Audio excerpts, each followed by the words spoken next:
कि वो रेखा जिसे लांघने का मतलब था रिश्तों का अंत। राजू ने भाभी की ओर देखा। उनकी आंखों में एक गहरी तन्हाई थी, जैसे वो खुद भी नहीं जानती कि वो क्यों ऐसा कर रही है। भाभी, क्या आप खुश हैं? राजू ने पहली बार सीधा सवाल किया। भाभी चुप रही। सिर्फ मोमबत्ती की लौ उनकी आंखों में चमक रही थी और उसके पीछे ढेर सारा अधूरापन। मोमबत्ती की लौ अब मध्यम पड़ने लगी थी और कमरे में सिर्फ बारिश की आवाज रह गई थी। राजू अब भाभी की आंखों में देख पा रहा था उस चमक के पीछे छिपा अधूरापन। वो मुस्कुराई तो सही, लेकिन उस मुस्कान के पीछे तन्हाई की परछाई साफ झलक रही थी। भाभी, क्या आप खुश नहीं हैं? राजू ने सवाल दोहराया। पूनम भाभी ने नजरें झुका ली। तुम्हें क्या लगता है? उन्होंने धीरे से कहा। राजू चुप रहा। रमेश एक अच्छे पति है, जिम्मेदार है, मेरी इज्जत करते हैं, लेकिन कभी मेरे मन की बातें नहीं समझ पाए। घर, EMI, नौकरी, बस इन्हीं चीजों में उलझे रहते हैं। और मैं बस एक तस्वीर बनकर रह गई उनके कमरे में। वो पहली बार खुल रही थी और राजू ध्यान से हर शब्द सुन रहा था। कभी कभी लगता है मैं भी किसी से कुछ कह पाऊं, कुछ सुन पाऊं, कोई हो जो मेरी आंखों की भाषा पढ़ ले। तुम्हें देखकर वही एहसास हुआ। राजू को समझ नहीं आया कि वो क्या कहे। उसने धीरे से उनके कंधे पर हाथ रखा।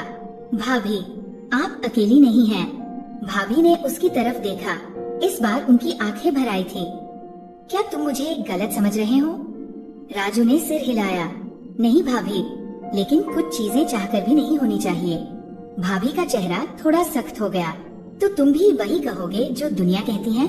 नहीं, मैं सिर्फ वो कह रहा हूँ जो दिल कहता है। हम दोनों के बीच जो भी हो, वो एक रिश्ता तोड़कर नहीं बनना चाहिए।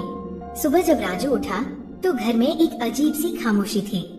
भाभी ने नाश्ता बना रखा था, लेकिन आज उनकी आंखों में न कोई शरारत थी, न मुस्कान।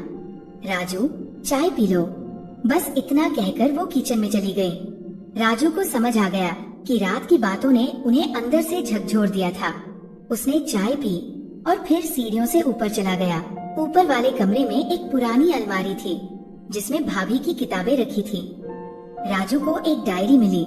उस पर नाम लिखा था पूनम। वो चौंका, लेकिन कसम खाकर खोल ली।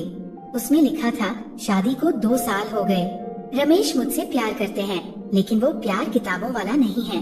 वो हर रात देर से आते हैं और सुबह जल्दी चले जाते हैं। मैं कब से किसी की बाहों का इंतजार कर रही हूँ। शायद कोई हो जो मेरी सांसों की गर्मी समझ सके। राजू को जैसे किसी ने थप्पड़ मारा हो। वो समझ गया कि भाभी की वो आंखें, वो बात करने की कोशिशें, सब एक गहरे अकेलेपन की पुकार थी। शाम को भाभी छत पर थी, बाल खुले और हाथ में सूखे कपड़े। राजू भी पीछे से चुपचाप आया। भाभी ने पलटकर देखा। उनकी आंखें सूजी हुई थी।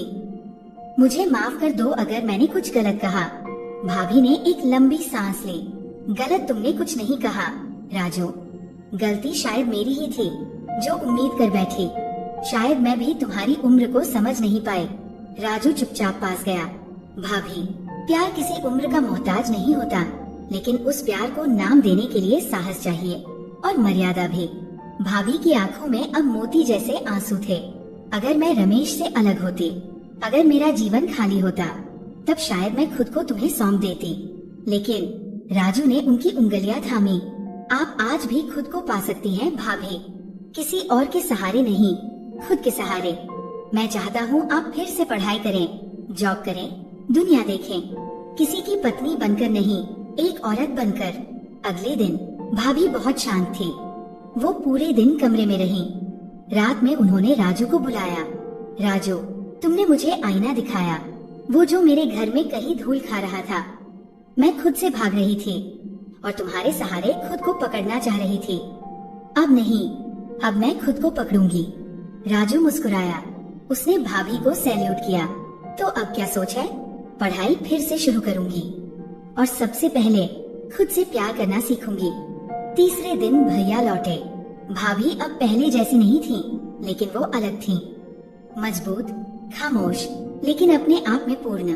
भैया ने भी महसूस किया और धीरे धीरे उन्होंने भाभी को फिर से जानने की कोशिश की। राजू अगले दिन वापस गांव लौट गया, लेकिन जाते जाते एक चिट्ठी छोड़ गया। भाभी, आप अब सिर्फ किसी की पत्नी नहीं, आप खुद अपनी कहानी की लेखिका हैं। अगर कभी फिर से आपकी आंखों में खालीपन दिखे तो आईने में खुद को देखिए, क्योंकि अब जो महिला वहाँ दिखेगी वो कोई और नहीं, एक मजबूत पूनम होगी। पूनम भाभी, जो अब तक सिर्फ एक पत्नी और बहू के रोल में जी रही थी, अब पूनम के रूप में खुद से मिलना शुरू कर चुकी थी। भाभी ने सबसे पहले वो किताबें निकाली जो उन्होंने शादी के बाद कभी छुई तक नहीं थी। रमेश भैया ने एक दिन पूछा, तुम इन दिनों बहुत पढ़ रही हो पूनम, सब ठीक तो है ना? भाभी मुस्कुराई, बहुत धीमे से, सब ठीक है, बस अब खुद को थोड़ा और जानना चाहती हूँ। रमेश भैया चौंके, लेकिन कुछ नहीं बोले। भाभी ने पास के एक स्कूल में पढ़ाने की कोशिश की, लेकिन अनुभव न होने के कारण नौकरी नहीं मिली। फिर उन्होंने घर में ही एक कोचिंग सेंटर शुरू किया, जहाँ बच्चों को हिंदी और सामाजिक विज्ञान पढ़ाने लगी। धीरे धीरे बच्चे बढ़ने लगे और पूनम भाभी की आंखों में आत्मविश्वास भी। मोहल्ले में बातें शुरू हुई। अब भाभी जी बाहर निकलती हैं। राजू के जाने के बाद से ये बदल गई हैं। इतना सज धज कर किसके लिए? पूनम ने ये सब सुना, लेकिन अब वो डरती नहीं थी। एक दिन उन्होंने पास वाली अम्मा को कहा, मैं अब खुद से मिलने निकली हूँ, किसी गैर मर्द से नहीं। अम्मा चुप हो गई। मोहल्ले में फुसफुसाहटें धीरे धीरे आदर में बदलने लगी। राजू हर महीने एक चिट्ठी भेजता, भाभी, मैंने गांव में तुम्हारी तरह ही एक विधवा महिला को पढ़ाई शुरू करवाई है। तुमसे जो सीखा अब वो औरों में बांट रहा हूँ। तुमने खुद को बदला और मैं तुम्हारी रोशनी से खुद को खोज रहा हूँ। भाभी जब ये चिट्ठी पढ़ती तो उनकी आंखों में चमक आ जाती थी। एक दिन रमेश भैया के माता पिता आए। उन्होंने भाभी को किचन में नहीं देखा तो सवाल किया, अब तो काम वाली बाई जैसी हालत बना ली है, ना कोई घूंघट ना शर्म। रमेश भैया ने जवाब दिया, माँ, पूनम अब सिर्फ मेरी पत्नी नहीं, एक इंसान भी है, और इंसान को घूंघट में नहीं सम्मान में रहना चाहिए। ये सुनकर पूनम भाभी की आंखें भर आईं, लेकिन इस बार खुद के लिए गर्व से। भाभी अब पास की झुग्गियों में जाकर वहाँ की लड़कियों को भी पढ़ाने लगी। उनकी कहानी अब धीरे धीरे फैलने लगी थी। भाभी जी जो पहले छुपकर रहती थी, अब रोशनी बन गई है। एक लोकल न्यूज चैनल ने पूनम भाभी पर एक फीचर बनाया, एक औरत की खामोशी से रोशनी तक की यात्रा। जब उनका इंटरव्यू टीवी पर चला, तब गांव में राजू ने पूरे मोहल्ले को बुलाकर वो वीडियो दिखाया। उसकी आंखों में गर्व था। एक रात पूनम भाभी के पास राजू का कॉल आया, भाभी, आपने वाकई कमाल कर दिया।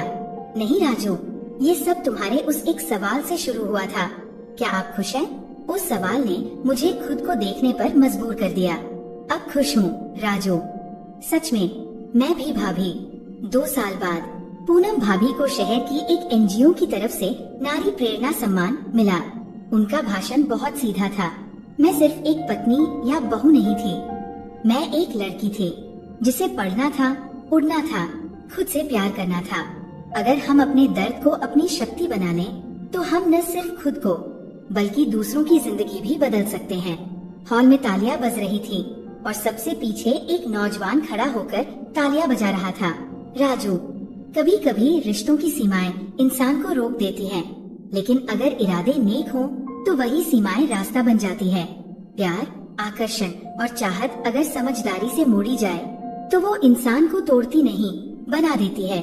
और सबसे जरूरी, औरत का अस्तित्व किसी रिश्ते की मोहताज नहीं होता। जब वो खुद की तलाश में निकलती है, तो दुनिया उसकी मिसाल बन जाती है। तो दोस्तों, ये कहानी यहीं पर खत्म होती है। उम्मीद है कि ये आपको पसंद आई होगी। अगर ये कहानी आपको पसंद आती है, तो इस वीडियो को एक लाइक और हमारे इस चैनल कहानी स्ट्रीम को जरूर सब्सक्राइब करिएगा। और हाँ, बेल आइकन को ऑल पर सेट करना मत भूलिएगा। हम मिलते हैं अगले वीडियो में। धन्यवाद।